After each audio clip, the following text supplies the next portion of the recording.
بسم اللہ الرحمن الرحیم.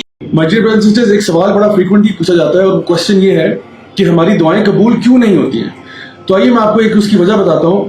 بہت سی وجوہات میں سے ایک وجہ نبی کریم صلی اللہ علیہ وسلم کی ایک حدیث ہے صحیح مسلم کی، جہاں پہ آپ صلی اللہ علیہ وسلم نے فرمایا کہ ایک انسان کی دعا، ایک مومن کی دعا قبول ہوتی ہے سوائے تین چیزوں کی جو دعا قبول نہیں ہوتی. نمبر 1، ایک شخص جب دعا مانگے اور کسی گناہ کی دعا مانگے کہ اللہ میرے حرام رزق میں برکت دے دے یا میرے حرام ریلیشن شپ کے اندر فلاں چیز آ جائے، تو یہ دعا قبول نہیں ہوتی. دوسرا، وہ دعا قبول نہیں ہوتی جب ایک انسان قطع تعلقی کی دعائیں مانگ رہا ہو کہ یا اللہ مجھے میرے بھائی سے جدا کر دے، یا مجھے میرے پھپھو یا خالہ یا ماموں سے جدا کر دے، ہمارے ان سے تعلقات خراب کر دے. یہ دعا بھی اللہ سبحانہ تعالیٰ قبول نہیں فرماتے. اور تیسرا فرمایا وہ دعا جو جلد بازی میں مانگی جائے.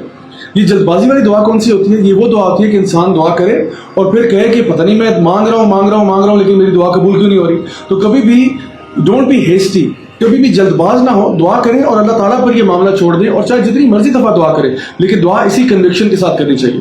تو یہ تو ہوگی تین وجوہات جس کی بیسس پہ دعا قبول نہیں ہوتی. اور تین، پھر ایک اور حدیث آتی ہے مسند امام احمد میں، جہاں پہ آپ صلی اللہ علیہ وسلم نے بتایا کہ ایک دعا کے تین ہی نتائج ہو سکتے ہیں.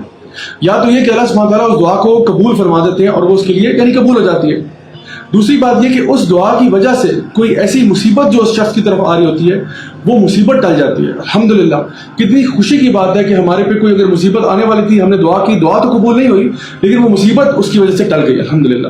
اور تیسری چیز یہ بتائی کہ وہ دعا اس کے لیے آخرت کے لیے سنبھال لی جاتی ہے، جس کا مطلب یہ ہوا کہ ایک انسان جو ہے جس کی دعائیں یہاں قبول نہیں ہوں گی، وہ جب اللہ سبحانہ تعالیٰ کے سامنے پیش ہوگا، ایک اور روایت میں آتا ہے کہ اللہ سبحانہ تعالیٰ کے سامنے آئے گا اور وہ پوچھے گا کہ یعنی اس کو جو چیزیں انعامات دکھائے جا رہے ہوں گے، جو خزانے اس کو دکھائے جا رہے ہوں گے، تو وہ پوچھے گا یا اللہ میرے تو اعمال ختم ہے، یہ پھر مجھے سب کچھ کیوں مل رہا ہے؟ تو اللہ سبحانہ تعالیٰ اس کو بتائیں گے کہ یہ وہ تمہاری دعائیں ہیں جو قبول نہ ہو سکیں، یہ ان کا بدلہ ہے. تو وہ اس ٹائم کے اوپر خواہش کرے گا کہ کاش میری کوئی دعا قبول نہ ہوتی.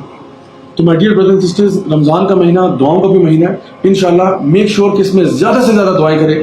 دس از راجہ ضیاء الحق signing off. Until next time, والسلام علیکم ورحمۃ اللہ وبرکاتہ. For more videos, subscribe my channel and also hit the bell icon, please.